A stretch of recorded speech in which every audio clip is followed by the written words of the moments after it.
Chapter 3 la exercise 3.2 la second sum la second part பார்க்க போறோம். Find the LCM of the given expression 9a cube b square 12a square b square c. இது ரெண்டுத்துக்கும் LCM கண்டுபிடிக்க போறோம்.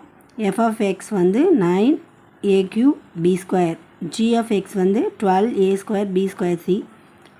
So இதுக்கு LCM 9க்கும் 12க்கும் எடுத்தோம்னா 36 வரும். Solution போயிடலாம். Step 1, 9a cube b square equal to 9 எப்படி எழுதுனா 3 ஸ்கொயர்னு எழுதலாம்.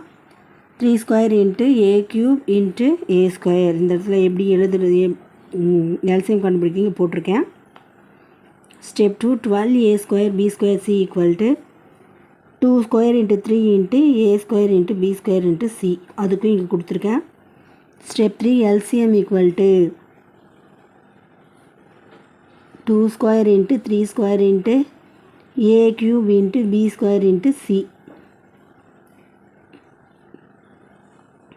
equal to 36 a cube b square c. இதான் நமக்கு கிடைச்சிருக்க ஆன்சர். ரிசல்ட் எழுதிடலாம். LCM of 9 a cube b square and 12 a square b square c is 36 a cube b square c. எவ்வளோ ஈஸியாக இருக்குது, ஒர்க் அவுட் பண்ணி பாருங்கள். All the best.